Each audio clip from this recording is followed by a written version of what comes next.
Mereka cuma mau bikin konten pendakian, tapi jalur yang mereka lewati ternyata jalur terkutuk yang ditutup sejak 1992. Satu persatu kerasukan hilang, dan yang tersisa cuma satu. Dia ternyata pewaris dari ritual terlarang itu. Assalamualaikum warahmatullahi wabarakatuh. Selamat datang di channel Sahur Malam, sajian horor tengah malam. Sebelum kita lanjut ke ceritanya, jangan lupa support channel ini dengan cara klik tombol subscribe, like, share, dan jika kalian ingin berbagi cerita horor, kalian boleh langsung komen di bawah ya. Terima kasih.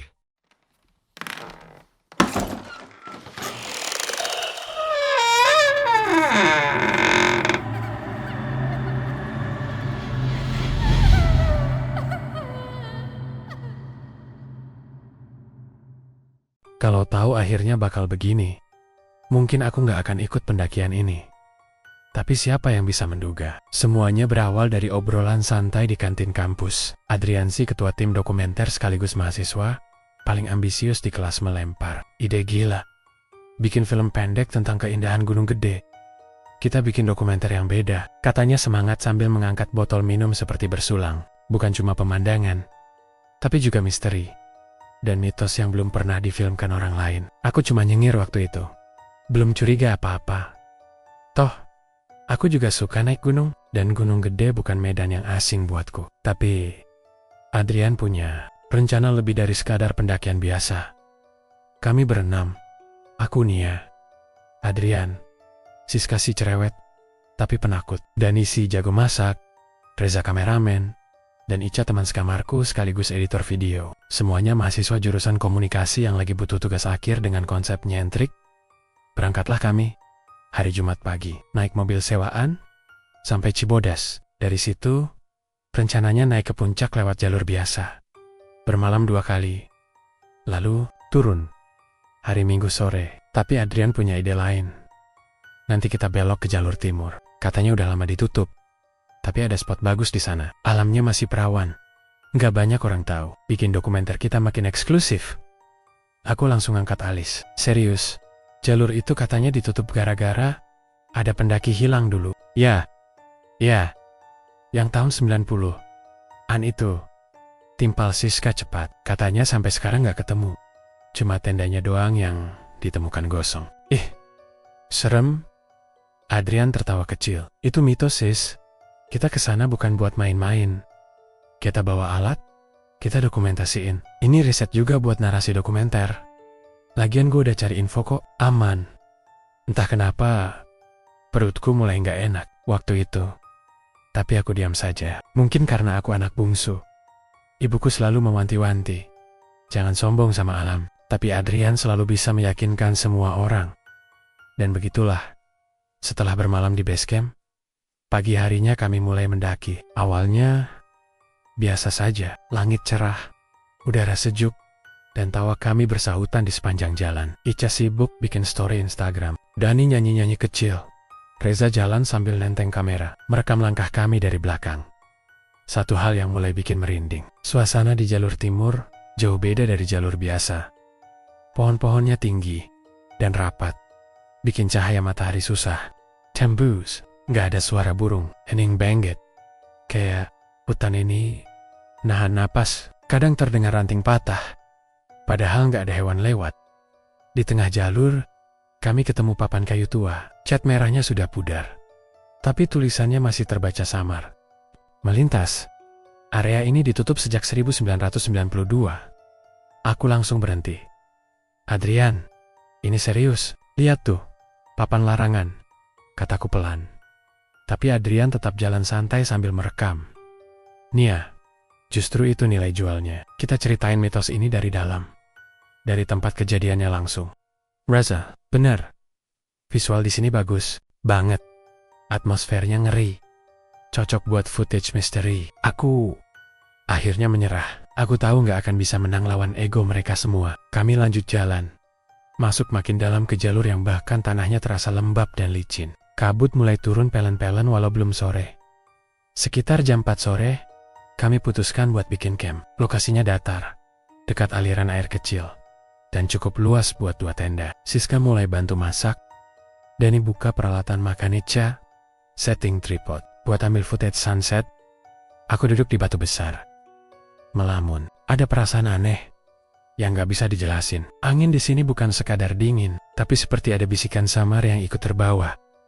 Lo kenapa nih ya? Tanya Ica sambil duduk di sampingku. Aku geleng kepala. Nggak tahu. Merinding aja. Dari tadi hutan ini rasanya kayak ngeliatin kita. Ica diam, matanya ikut menyisir pohon-pohon lebat di sekitar tenda. Tapi dia tetap berusaha tersenyum. Jangan parno duluan, besok juga udah turun. Kita tidur bentar, terus lanjut ke spot puncak besok pagi. Aku mengangguk pelan, tapi malam itu semuanya berubah. Sekitar jam 2 pagi, aku kebangun karena suara. Awalnya seperti daun yang diseret. Tapi makin lama, kayak ada suara tangisan, perempuan. Pelan, jauh, tapi jelas. Dari dalam hutan, aku terbangun, duduk. Jantungku berdetak cepat. Kulirik sekitar, semua masih tidur. Tapi, siapa yang jalan di luar? Ada suara langkah kaki. Tap, tap, tap. Aku mengintip dari dalam tenda. Gak ada siapa-siapa, tapi jejak kaki jelas banget mengelilingi tenda kami. Bekas tanah basah, seperti diinjak telapak kaki telanjang. Aku langsung membangunkan Ica. Ica, ada yang muterin tenda. Dia membuka mata dengan malas. Apaan sih? Tapi waktu dia lihat jejak itu, wajahnya langsung pucat. Kami berdua membeku, gak berani keluar, gak berani ngomong. Sampai akhirnya, jangan bangunkan mereka. Suara itu muncul, pelan, dari balik tenda. Suara perempuan, serak, dan seperti berbisik tepat di telinga. Aku menahan napas. Ica menggenggam tanganku erat. Air mata mulai menetes dari sudut matanya.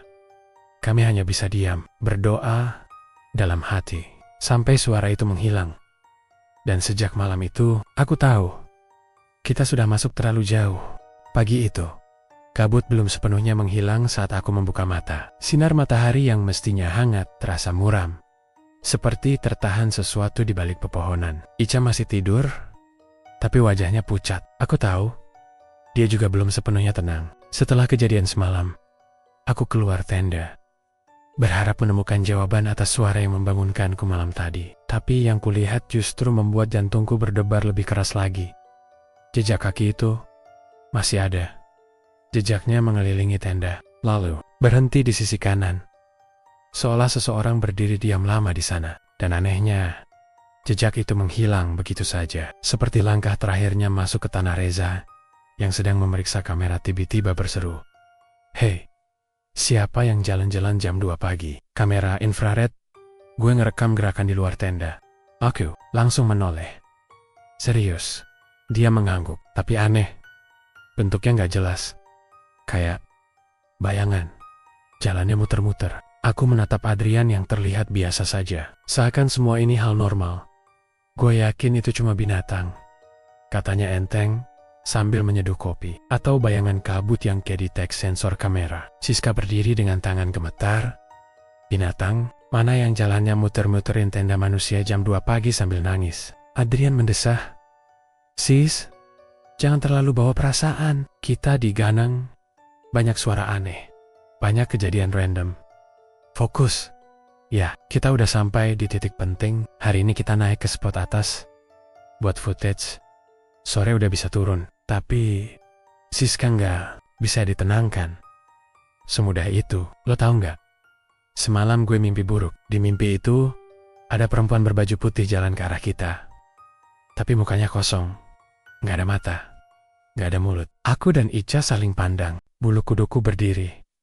Udah sis, ucapku mencoba menenangkan. Mungkin karena lo juga dengar suara itu tadi malam. Siska mengangguk, tapi tangannya masih gemetaran saat menggenggam muk plastik. Sekitar jam 10 pagi, kami melanjutkan pendakian ke jalur atas. Jalurnya makin sempit dan licin, ditambah kabut tipis yang belum juga menghilang. Beberapa kali kami harus berhenti karena Reza ingin mengambil gambar, atau karena Ica merasa mual dan ingin muntah saat melewati jalan menanjak yang dipenuhi akar pohon. Aku melihat sesuatu yang membuat langkahku terhenti. Sebuah tumpukan batu membentuk segitiga. Di atasnya ada tulang binatang atau manusia. Aku nggak yakin yang sudah lapuk. Dan di tengga-tengga tumpukan itu tergeletak buku lusuh, seperti jurnal harian. Aku jongkok dan mengambilnya. Sampulnya sudah rusak, tapi beberapa halaman masih bisa dibaca. "Jangan diambil, Nia," kata Ica pelan dari belakang. "Itu kayak peninggalan." Aku tetap membuka halaman pertamanya. Tulisannya tulisan tangan. Agak miring dan banyak yang luntur. Tapi satu kalimat di halaman pertama tertulis jelas. "Jika kalian membaca ini, artinya kalian sudah terlalu jauh." Jantungku berdetak lebih kencang. Aku buka halaman berikutnya. Ada gambar sketsa lingkaran dengan tanda aneh di tengahnya. Lalu, catatan tentang penjaga hutan, makhluk tinggi tanpa wajah, yang muncul hanya jika ada yang mencoba masuk ke wilayah terlarang. Mereka bukan hantu. Mereka penjaga. Mereka tidak memburu, tapi menjaga rahasia. Kami tersesat, tapi tidak karena peta salah. Kami tersesat karena hutan tidak mengizinkan kami pulang. Tanganku bergetar. Aku menunjukkan jurnal itu ke Adrian. Tapi reaksi dia, "Ini bagus banget buat footage narasi." Katanya, penuh semangat, autentik. "Ini bisa jadi pondasi cerita dokumenter kita. Ini kan kayak semacam diari pendaki yang hilang itu.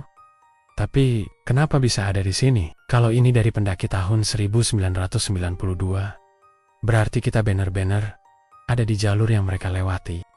Tanyaku pelan. Adrian mengangguk. Justru itu nilai plusnya. Aku memandang ke arah hutan di sekeliling kami. Daun-daun bergoyang pelan, seolah membisikkan sesuatu yang tak bisa aku mengerti. Saat angin bertiup, aku mencium bau. Sesuatu yang terbakar, seperti kain hangus. "Kalian cium gak?" tanyaku pelan. Reza mengendus. "Benar, bau terbakar ya." Kami semua diam sejenak. Suasana mendadak berat. Langit yang tadi cerah mulai kelabu, kabut menebal, dan suara hutan sunyi. Adrian tiba-tiba berkata, "Kita jalan cepat, Kiwenggak, mau keburu sore di sini." Kami lanjutkan perjalanan. Tapi suasana udah gak sama lagi. Aku merasa kayak ada sesuatu yang ngikutin kami di belakang. Setiap ranting patah bikin kami berhenti. Setiap desir angin membuat kami saling pandang. Aku simpan jurnal itu di tas. Walaupun entah kenapa aku merasa seharusnya aku biarkan saja tadi. Malam kedua, kami membuat camp lebih tinggi dari sebelumnya. Dan saat api unggun mulai padam, suara itu kembali terdengar. Tangisan jauh di dalam hutan. Tapi malam ini lebih parah. Dani mendadak bangun dan berjalan menjauh dari tenda. Matanya kosong. Aku dan Reza mengejarnya sambil berteriak, "Dani!" Dani. Longgapain. Dia berhenti di depan pohon besar. Diam. Matanya melotot, mulutnya bergetar. Tapi tak ada suara keluar. Sampai akhirnya dia berbisik. Pelan, hampir tak terdengar. "Dia sudah datang. Jangan bangunkan mereka." Dani jatuh, pingsan. Dan malam itu, aku sadar, ini bukan sekadar pendakian. Ini hukuman. Sejak malam itu, tidak ada yang benar-benar bisa tidur. Dani masih belum sadar sepenuhnya. Tubuhnya lemas, matanya sembab seperti habis menangis lama. Tapi dia sendiri tidak ingat apa-apa. Yang dia tahu hanya satu. Dia mendengar suara seseorang, memanggil namanya dari dalam hutan. Perempuan, halus, seperti ibu. Padahal, ibu gue udah meninggal 3 tahun lalu. Bisiknya pelan, saat aku duduk di sampingnya pagi itu. Tapi, suara itu persis. Aku cuma bisa menggenggam tangannya. Kami semua jadi pendiam pagi itu. Tak ada lagi tawa atau candaan khas anak kuliahan. Bahkan Adrian, yang biasanya selalu ribut dengan ide-ide gilanya, hari itu lebih banyak diam. Hanya matanya yang terus mengawasi sekitar, seolah menunggu sesuatu muncul dari balik pohon. Yang paling mengejutkan, justru datang dari Reza. Gue putusin buat nggak nerusin dokumenternya. Katanya tiba-tiba, "Gue hapus semua rekaman semalam." Adrian langsung marah. "Lo gila, itu footage paling berharga yang kita punya." Suara-suara itu, langkah misterius, Dani yang kerasukan itu semua bisa jadi viral. "Justru itu," jawab Reza tenang, tapi nadanya tegas. "Apa kita sadar gak sih? Kita kayak mangga sesuatu buat ditontonin orang. Buat apa? Buat views." Semua terdiam. Aku menunduk, merasa bersalah. Sejak awal aku juga ikut. Bukan karena murni cinta alam, Tapi karena pengen tampil, pengen dapat nilai bagus. Dan sekarang, semua berubah jadi semacam perburuan yang tidak tahu siapa mengejar siapa. Sekitar pukul 10, kami putuskan turun. Adrian sebenarnya ingin lanjut ke atas mengejar footage puncak, yang katanya penentu narasi visual. Tapi, Danny masih lemas. Dan Reza tegas menolak. Akhirnya, Adrian menyerah. Tapi jelas terlihat dari wajahnya kalau dia belum selesai. Kami baru berjalan sekitar 1 jam saat suara langkah. Ketiga mangkul jelas. Berat. Tapi saat kami menoleh nggak ada siapa-siapa. Danny berhenti. Lo denger juga kan? Bisiknya. Aku mengangguk. Tapi cuma 3 orang yang jalan. Aku, kamu, dan Ica. Reza yang di depan kami ikut menoleh. Siska dan Adrian di belakang. Kami saling pandang. Berhenti. Tapi langkah ketiga itu masih terdengar. Dan semakin dekat. Lalu, hilang. Kami mulai jalan lebih cepat. Sampai akhirnya kami menyadari Adrian dan Siska sudah tidak ada di belakang. Ica, lo lihat mereka tadi? Tanyaku cepat. Panik mulai naik ke dada. Ica geleng. Tadi masih bareng kok. Kami teriak-teriak memanggil. Tapi tak ada jawaban. Hutan kembali hening. Bahkan suara serangga pun menghilang. Reza mengeluarkan peluit darurat dan meniupnya beberapa kali. Suara nyaring memantul di antara pepohonan. Lalu disambut suara tawa. Tawa. Perempuan. Panjang. Menyeringai. Kami semua menahan napas. Gue gak suka ini, bisik Danny. Aku bisa merasakan kakiku gemetar. Dan di sanalah di balik semak tinggi kami melihat sesuatu. Sosok Siska. Dia berdiri, membelakangi kami. Diam, tak bergerak. Siska, panggilku pelan. Dia tidak menjawab. Aku mendekat, tapi baru 2 langkah, dia berbalik dengan gerakan kaku. Wajahnya pucat, matanya kosong, bibirnya tersenyum aneh. Kalian sudah bangun kan? Mereka, katanya pelan. Aku mundur 1 langkah. Sis, lo kenapa? Tapi Siska malah tertawa. Bukan tawa gembira, tapi seperti ejekan. Dan tiba-tiba dia jatuh pingsan. Reza langsung berlari dan menangkap tubuhnya. Napasnya masih ada, tapi matanya bergerak-gerak cepat di balik kelopaknya. Seperti mimpi buruk yang menghantui. Aku mengeluarkan jurnal tua yang kutemukan kemarin. Entah kenapa, aku merasa jawabannya ada di sana. Aku buka halaman baru yang belum kulihat. Mereka menjaga. Bukan karena dendam, tapi karena perjanjian, siapapun yang memiliki darah yang terikat pada malam itu akan dipanggil. Bukan untuk dibunuh, tapi untuk menyelesaikan yang belum selesai. Kata-kata itu seperti mengarah padaku. Entah kenapa, tanganku gemetar saat menyentuh halaman berikutnya. Dan di sana, di pojok halaman yang nyaris kabur karena lembab, ada nama kecil yang tertulis. Lestari Wei. Aku berhenti bernapas. Itu nama ibuku. Jantungku berdetak lebih keras dari sebelumnya. Lestari W. Nama itu terus berputar di kepalaku seperti gema dari dinding batu.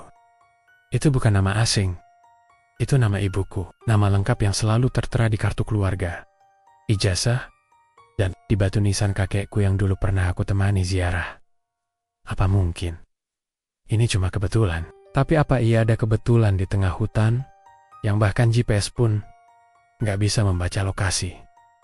Siska masih belum sadar sepenuhnya. Dia meringkuk di bawah pohon dengan selimut emergency foil membungkus tubuhnya. Bibirnya bergetar meski sinar matahari mulai menembus kanopi hutan. Dia ngomong sesuatu tadi. Bisik Ica pelan ke arahku. Waktu lo buka jurnal itu, apa? Ica menelan ludah. Dia bilang, anaknya ikut datang. Aku membeku. Anaknya siapa? Ica geleng pelan. Nggak tahu. Tapi nadanya kayak marah. Kayak nunggu banget. Reza datang sambil membawa air. Wajahnya terlihat panik. Adrian belum ketemu. Gue udah muter ke sisi kiri jalur turun. Tapi jejaknya hilang begitu aja. Kami semua saling pandang. Tak ada yang berani menyebutkan kemungkinan terburuk. Tapi dalam hati, kami tahu. Adrian bukan cuma tersesat. Dia diambil. Siang itu kami putuskan untuk turun. Meskipun tanpa Adrian. Keputusan yang berat. Tapi kami sudah tidak bisa bertahan lebih lama. Kabut makin tebal. Suasana makin tak wajar. Bahkan suara hutan sudah tak seperti biasanya. Daun-daun seperti diam, seolah takut bersuara. Namun, baru 15 menit menuruni jalur, Dani yang berjalan di depan tiba-tiba berhenti. "Kenapa, Dan?" tanya Reza dari belakang. Dani hanya menunjuk ke tanah kami mendekot. Di depan kami ada tanda jejak kaki yang sama seperti di sekitar tenda malam pertama kaki telanjang. Tapi kali ini lebih banyak. Seperti puluhan. Dan lebih parahnya, jejak itu mengarah ke arah kami. "Cepat, balik, kita cari jalur lain," Reza berseru. Kami putar arah, tapi baru beberapa langkah, Dani tiba-tiba memegangi kepalanya dan jatuh berlutut. Aku dan Ica langsung menghampiri. "Dani, lo kenapa?" Dia menggeliat kesakitan. Tangannya mencakar tanah, matanya melotot liar. "Jangan ganggu dia," teriak Dani atau lebih tepatnya, suara dari dalam tubuhnya. "Anak itu, Deronia Bell, dibayar?" Kami semua mundur. "Dani, sadarkan diri lo," teriak Reza. Tapi suara itu tertawa. Suara perempuan menggelegar dari dalam mulut lelaki. "Kalian bawa dia ke sini. Anak perjanjian." Ibu itu lari. Tapi anaknya, kami panggil pulang. Aku jatuh. Terduduk, telingaku berdengung. Hawa panas seperti membakar kulitku. Ica menarik tanganku. "Nia, kita harus pergi sekarang." Tapi baru satu langkah, Dani mendadak diam. Matanya kosong, dan dalam sekejap tubuhnya roboh. Kami semua berlari. Tak ada waktu untuk berpikir, apalagi bicara. Yang kupikirkan hanya satu: selamatkan diri. Kami tiba di tanah datar dekat aliran air yang kemarin sempat kami lewati. Aku sudah kehabisan napas. Lututku gemetar, dan wajahku basah entah oleh keringat atau air mata. Reza melemparkan tasnya, lalu memeriksa ponsel. Masih tak ada sinyal. Ica duduk memeluk lutut, tubuhnya menggigil. Kita tinggalin Dani, gumamnya lirih. Aku nggak bisa menjawab. Apapun yang barusan masuk ke tubuh Dani, itu bukan manusia. Aku mengeluarkan jurnal itu lagi. Kini terasa lebih berat di tangan. Aku membuka halaman baru. Dan di sana aku melihat sesuatu yang membuat perutku seperti ditinju dari dalam. Sebuah sketsa lingkaran dengan simbol di tengahnya dan di bawahnya tertulis, "Perjanjian darah hanya bisa dibayar oleh keturunan. Bila tumbal gagal, maka generasi berikutnya akan menjadi jembatan." Tanganku mulai gemetar. Dia ngomong soal perjanjian, kataku pelan, dan tumbal yang gagal. Reza menoleh. "Nia, maksud lo apa?" Aku menatap mereka berdua. Gua rasa ibu gue adalah satu-satunya yang selamat dari tragedi pendaki tahun 1992. Ica membeku. "Tunggu, maksud lo, ibu lo ada hubungannya sama kejadian ini?" Aku mengangguk pelan. Gue gak pernah tahu detailnya, tapi beliau gak pernah izinin gue naik gunung. Dulu pernah trauma berat. Sekarang gue ngerti kenapa. Reza mendekat. "Jadi, lo pikir lo yang mereka cari?" Aku mengangguk lagi. Kali ini dengan air mata menetes. "Iya, dan kayaknya Adrian tahu soal itu dari awal. Malam itu, kami hanya bertiga, dan ketiganya hancur secara mental. Aku tidur dalam posisi duduk, memeluk tas, dan meletakkan jurnal itu di pangkuanku. Sebelum tidur, aku mendengar suara samar dari hutan, tapi bukan tangisan. Kali ini, suara anak kecil. "Ayo main kak, ibu nunggu." Aku tutup telingaku, tapi suara itu tetap masuk ke kepala. Sampai akhirnya, aku tertidur dengan tubuh menggigil dan hati yang penuh tanya, apa aku masih bisa keluar hidup-hidup dari tempat ini? Pagi itu, langit benar-benar muram. Bukan mendung biasa, tapi kelabu pekat seperti kabut dan awan saling bersekongkol untuk menelan cahaya. Bahkan, saat aku membuka mata, aku sempat mengira hari masih malam. Suara hutan juga berubah. Tak, ada kik, burung. Tak ada desir angin. Yang terdengar hanyalah suara detak jantungku sendiri. Dan kadang, seperti ada yang menghela napas pelan dari balik pohon, Ica duduk memeluk lutut, menatap tanah kosong di depannya. Matanya sembab. Reza sedang berdiri tak jauh dari sungai, mencoba mengatur napas sambil menatap jauh ke arah jalur yang tadi malam kami lewati, kami kehilangan Dani. Kami kehilangan Adrian. Siska masih hidup, tapi bukan sepenuhnya. Dia hanya duduk menatap kosong. Seperti tubuhnya ada di sini, tapi jiwanya tertinggal di balik kabut. Dan aku mulai sadar, aku adalah pusat dari semua ini. Setelah membagi sedikit makanan terakhir, kami putuskan untuk bertahan di lokasi hingga siang. Lalu lanjut mencari jalur turun, namun sekitar pukul 9 pagi, Siska mendadak berdiri. Diam, seperti mendengar sesuatu yang kami tak bisa dengar. Siska, panggil Ica pelan. Siska menoleh perlahan, wajahnya tetap tanpa ekspresi. Tapi dari matanya, aku bisa lihat, itu bukan Siska lagi. Dia ada di dekat sini, bisiknya. Darahnya sudah bangkit. Reza langsung mendekat dan menggenggam lengan. Siska mencoba menenangkan. Lo ngomong apa sis? Dengar, kita harus tetap tenang, ya. Nanti siang kita cari jalan turun bareng. Tapi Siska mendadak berteriak. Suaranya melengking, seperti retakan kaca. Pulangkan anak itu. Aku mundur refleks. Ica teriak. Reza terpental jatuh. Dan dari tubuh Siska muncul bau menyengat, seperti belerang. Terbakar, suhu udara mendadak turun drastis. Siska lalu tertunduk dan menangis. Tapi suaranya bukan seperti tangisan manusia biasa. Serak, patah, seperti suara yang sudah terlalu lama disimpan dalam tanah. Aku tidak bisa keluar. Dia terikat. Darahnya.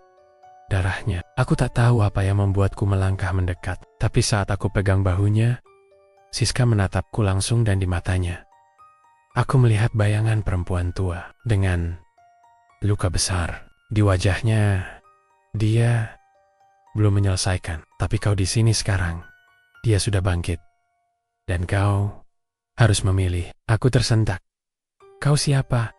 Maksud lo apa? Siska menggigit bibirnya sendiri hingga berdarah. Tubuhnya kejang beberapa detik, lalu roboh. Reza buru-buru menggendongnya, sementara Ica sibuk menangis di belakangku. Cukup, jerit Ica. Gue mau pulang. Gue gak peduli jalan mana. Gue bakal jalan kaki sampai bawah. Ica, tunggu, seruku. Tapi dia sudah lari, masuk ke dalam kabut, seperti dibutakan oleh rasa takut. Aku berlari mengejarnya bersama Reza, tapi setiap langkah kami seperti ditarik mundur. Kabut makin tebal, dan suara langkah kami mulai berlipat. Langkah kami cuma 2 orang, tapi suara yang terdengar seperti ada 5. Tiba-tiba terdengar suara jeritan Ica dari dalam suara. Teriakan Ica menggema di antara kabut. Seketika aku dan Reza berhenti. Ica, aku berteriak sekencang-kencangnya. Suaraku patah. Ica, tak ada jawaban. Hanya suara hutan yang kembali hening.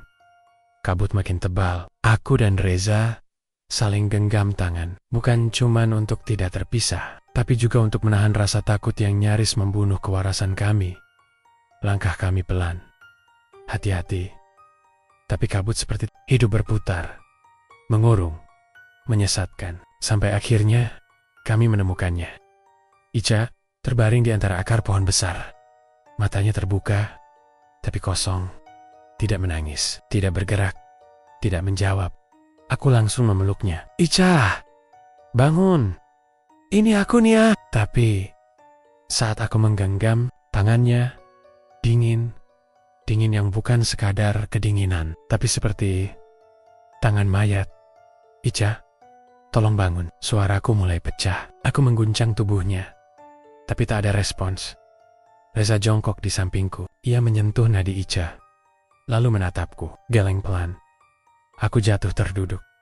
Mulatku gemitar, tidak bisa menangis, tidak bisa teriak. Satu persatu dari kami hilang. Bukan karena jatuh, bukan karena tersesat, tapi karena dipanggil oleh sesuatu yang sudah lama tidur dan kini terbangun. Kami kembali ke tempat perkemahan dengan tubuh gemetar dan jiwa koyak. Siska masih dalam kondisi setengah sadar, kadang meracau, kadang menangis, kadang hanya duduk menatap tanah. Langit mulai, padahal masih pukul 3 sore. Aku tahu, malam ini akan lebih buruk dari malam-malam sebelumnya.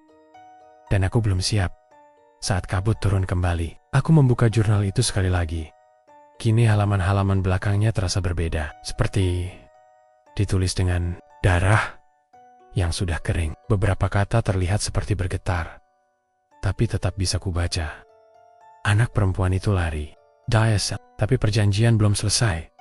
Tubuhnya ditandai, tapi tidak mati. Maka darahnya anaknya menjadi pintu selanjutnya. Ritual bisa ditutup hanya jika penerus masuk ke lingkaran dan memilih bayar atau bawa pulang semua jiwa. Aku menutup jurnal itu sambil gemetar. Air mataku jatuh tanpa izin. Ibu, bisikku lirih. Kenapa ibu gak pernah cerita? Reza menatapku. Jadi benar, semua ini ada hubungannya sama lo? Aku mengangguk pelan. Ibu gua adalah satu Satania yang selamat dari insiden tahun ke-1992. Gua rasa dia sempat dibawa buat dijadikan tumbal, tapi berhasil kabur. Entah gimana caranya. Aku menatap hutan di sekeliling kami, dan sekarang mereka datang menagih sisanya lewat gue. Resetarium, tapi aku bisa lihat matanya berkokek-kokaka. Saat malam tiba, mereka datang. Bukan dalam bentuk jelas, tapi sebagai bayangan tinggi tanpa wajah, berdiri di antara pohon, diam tapi mengawasi. 1, 2, 3, 5. Aku menghitung sampai 8 sosok. Siska mendadak tertawa histeris. Lihat mereka? Mereka semua bangkit. Sudah waktunya. Tubuhku gemetar. Dan saat aku ingin lari kabut di hadapanku terbelah. Seseorang berdiri di sana. Seorang pria, mengenakan pakaian pendaki tua. Wajahnya terluka, tapi aku mengenal matanya. Foto itu ada di jurnal. Dia pemilik buku ini, pendaki yang hilang tahun 1992. Tapi yang membuatku hampir pingsan adalah dia, tidak sendiri. Di sampingnya, seorang wanita berdiri, mengenakan pakaian lusuh, rambutnya acak-acakan. Dan wajahnya, wajah ibuku. Saat muda, aku mundur. Tidak, itu tidak mungkin. Tapi sosok wanita itu tersenyum, lembut, matanya berkaca-kaca. Maafkan ibu. Itu suara yang paling aku kenal.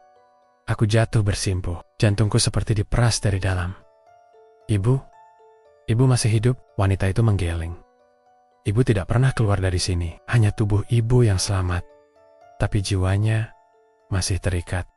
Dan saat itu juga, semuanya menjadi jelas. Ibu selamat, tapi bukan tanpa harga. Ia pergi meninggalkan perjanjian. Dan aku adalah warisannya. Tiba-tiba, sosok tinggi tanpa wajah itu melangkah maju, mengarah padaku. Tanah di sekeliling kami membentuk lingkaran kabut. 8 sosok berdiri. Di sekeliling aku berada di tengah. Pilih, suara itu tidak berasal dari mulut, tapi dari tanah, udara, dan kepalaku sendiri. Bayar, atau semua jiwa takkan pulang. Reza mencoba masuk ke lingkaran, tapi tubuhnya terpental. Aku melihat Siska tergolek di sisi lingkaran dengan tatapan memohon. Kau bisa hentikan ini, kau bisa akhiri. Dan malam itu, aku berdiri di tengah-tengah tanah terkutuk, di hadapan Roro yang menanti pulang. Di bawah langit gunung gede yang kelam dan membisu, aku harus memilih, tetap hidup atau mati membawa mereka pulang. Langit hitam, kabut menebal, membentuk dinding di sekelilingku. Aku berdiri di tengah lingkaran kabut, dikelilingi 8 sosok tinggi tanpa wajah. Tubuh mereka samar, seperti bayangan, tapi kehadirannya nyata, mencekik udara, memaku langkah. Suaranya kembali menggema bukan dari luar, tapi dari dalam kepalaku. Bayar, atau semua jiwa takkan pulang. Tanganku gemetar, nafasku memburu. Suara-suara lain mulai bermunculan, jeritan, isak tangis, doa yang diulang seperti kaset rusak. Semuanya menggema dari sekeliling, dari bawah tanah. Tolong selamatkan aku. Aku belum sempat pulang. Ibu menunggu di bawah. Itu bukan suara roh biasa. Itu suara manusia. Pendaki-pendaki yang hilang, mereka masih di sini. Tubuhku goyah, mataku basah. Aku menoleh ke arah Reza yang berdiri di luar lingkaran. Wajahnya tegang, matanya merah. Nia, jangan. Lo nggak harus ikutin mereka, tapi aku tahu ini bukan tentang harus atau tidak. Ini tentang darah. Aku anak dari perempuan yang lari dari ritual. Dan saat ibuku memilih menyelamatkan diri, dia menyerahkan semua roh itu untuk terjebak selamanya. Dan sekarang, aku diminta menebusnya. Sosok wanita yang menyerupai ibuku melangkah. Maju, matanya bening, penuh luka dan cinta yang berlapis rasa bersalah. Maafkan ibu, aku menangis. Kenapa ibu nggak pernah cerita? Dia menggeleng, air matanya mengalir. Ibu pikir, semua itu sudah mati di gunung. Tapi, ternyata hanya dikubur sementara. Dia meraih tanganku, dingin namun lembut, hanya kau yang bisa akhiri semuanya. Tapi, itu berarti, aku menarik tanganku. Berarti, aku harus mati. Wanita itu tak menjawab, tapi tatapannya cukup. Ya, tiba-tiba, dari balik kabut, sosok Adrian muncul. Wajahnya kotor, tapi matanya bukan lagi Adrian yang kukenal. Tatapannya dingin, bibirnya menyunggingkan senyum tipis. Akhirnya, sampai juga. Ya, Reza langsung refleks menarik pisau lipat dari saku tasnya. Apa yang lo lakuin? Adrian mendekat. Langkahnya mantap seperti orang yang sudah hafal jalur ini sejak lahir. Aku nggak bawa kalian ke sini untuk dokumenter, katanya. Santai, aku cuman menyelesaikan tugas ayahku. Darahku membeku. Ayahku adalah dukun yang memulai perjanjian di sini. Dulu, dia mengikat 8 jiwa sebagai tumbal untuk menukar kekuatan dan kekayaan. Tapi satu tumbal gagal kabur ibumu. Dan karena darahnya belum tuntas, aku harus selesaikan dengan kau. Aku melangkah mundur, tapi dinding kabut semakin rapat. Kenapa sekarang? Teriakku. Kenapa nggak dari dulu? Karena tubuhmu belum siap. Tapi sekarang, kau sudah berdiri di lingkaran. Sudah dipanggil. Roh-roh itu hanya butuh persetujuanmu. Kau tinggal bilang. Aku ikhlas menggantikan. Reza menerjang Adrian, tapi terdorong mundur, seolah kabut ikut melindunginya. Adrian menatapku. Pen you harap. Kau bisa akhiri semuanya, Nia. Dengan satu kalimat, tanganku terkepal. Jurnal tua itu masih kugenggam, dan di dalamnya, halaman terakhir, tertulis kalimat dalam huruf merah. Yang melanjutkan darah akan membuka atau menutup. Jika ia ikhlas, roh dibebaskan. Jika ia menolak, roh akan terus memburu dan generasi baru akan jadi tumbal. Aku memejamkan mata. Ica, Danny, Siska, Adrian, Reza, semua teman-temanku jadi korban karena sesuatu yang terjadi 30 tahun lalu. Apa? Aku harus mati untuk menebusnya. Tapi, bukankah mereka yang memilih ritual ini sejak awal? Bukankah dukun itu dan para pengikutnya yang membuka pintu kejahatan? Kenapa aku harus menanggungnya? Aku membuka mata, menatap Adrian. Kalau kau pikir aku akan lanjutkan jejak ayahmu, kau salah besar. Dan untuk pertama kalinya sejak masuk ke lingkaran, aku berteriak. Aku tidak ikhlas. Suara itu bergema, kabut bergetar. Tanah di bawahku retak halus. Adrian tersentak. Aku nggak akan nerusin ritual yang nggak pernah aku pilih. Biarkan roh-roh itu bebas, tapi tanpa aku jadi tumbal. Seketika, dari langit terdengar jeritan panjang. Kabut berubah merah, sosok-sosok tanpa wajah melengking tapi bukan marah. Lega, mereka menunduk, lalu satu persatu menghilang, seperti debu yang akhirnya bebas dari tanah kutukan. Dan Adrian, tubuhnya mulai retak, darah keluar dari matanya, dari telinganya, mulutnya. TIDAK, kalian harus selesaikan ritual. Tapi sudah terlambat, ritual batal. Karena penerus menolak, dan darah sudah memilih untuk memutus alih-alih melanjutkan. Aku roboh. Reza menangkapku sebelum tubuhku jatuh ke tanah.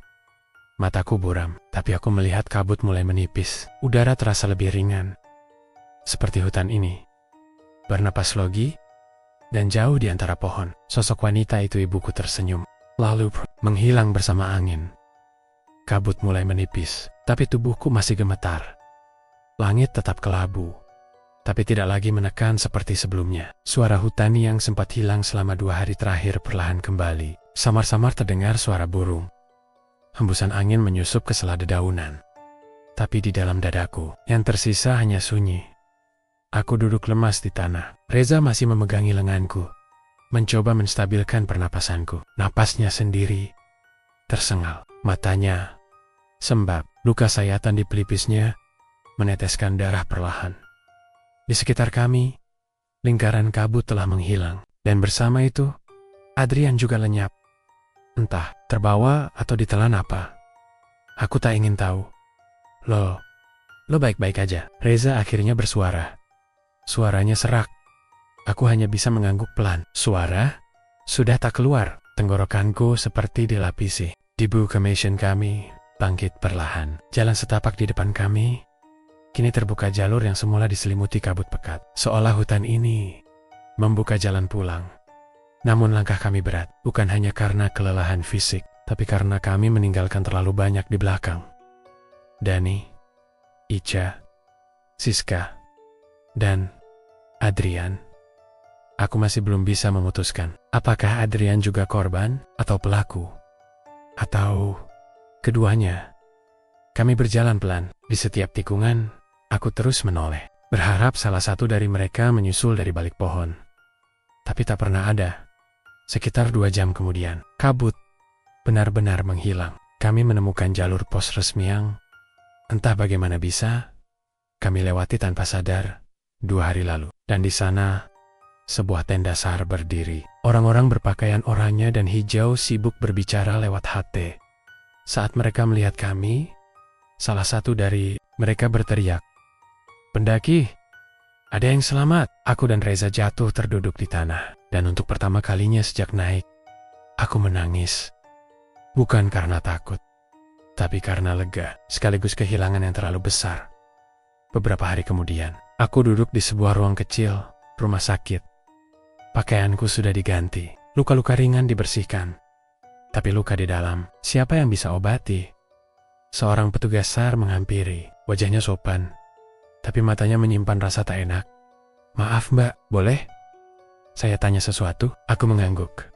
"Kami dapat laporan dari warga kaki gunung, katanya kalian naik lewat jalur lama yang ditutup sejak tahun ke-1992. Itu benar?" Aku menatapnya lelah. Waktu itu, kabut. Kami pikir itu jalur biasa. Petugas itu menarik napas. "Tahu nggak mbak, kenapa jalur itu ditutup?" Aku menatapnya. "Karena rombongan pendaki hilang." Dia mengangguk. Tepat. 8 orang nggak pernah ditemukan. Kecuali 1 wanita. Jantungku mencelos. "Ada namanya?" Tanyaku pelan. Dia membuka catatan. Nama selamat waktu itu, Lestari Widyaningsi. Tanganku terkepal. "Dia ibu saya," kataku pelan. Petugas itu langsung terdiam, menunduk pelan. "Maaf, saya nggak tahu." Aku menggeleng. "Nggak apa-apa. Saya juga baru tahu." Dia menatapku serius. Kalau jalur itu kembali terbuka tanpa sengaja, bisa-bisa sejarah terulang. Aku menatap langit dari balik jendela. Lautan kabut masih terlihat di kejauhan. Seolah gunung gede masih menatap. Diam, namun hidup. Sejarah nggak akan terulang. Jawabku.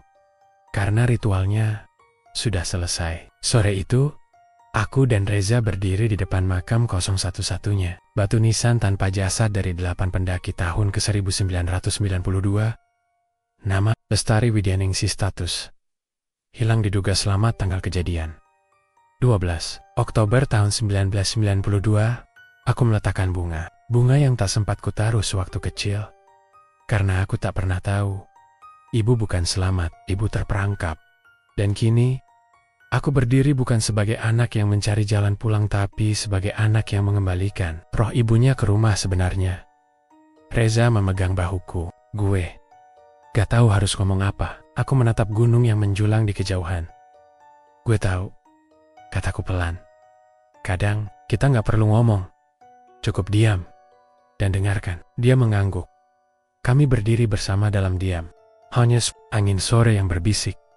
Dan sesekali aku masih mendengar suara ibu. "Terima kasih nak, kini ibu benar-benar bisa pulang." Gimana menurut kalian cerita barusan? Apa kalian percaya kejadian kayak gitu bisa beneran terjadi? Atau jangan-jangan kalian pernah ngalamin hal yang mirip? Coba tulis di kolom komentar ya. Aku penasaran banget sama pendapat kalian. Dan jangan lupa klik tombol subscribe biar kalian gak ketinggalan cerita-cerita seram dan penuh drama lainnya. Karena setiap malam akan ada cerita yang bikin bulu kudukmu berdiri. Sampai jumpa di video selanjutnya. Stay safe, stay waras, dan jangan lupa selalu waspada. Terima kasih. Wassalamualaikum warahmatullahi wabarakatuh.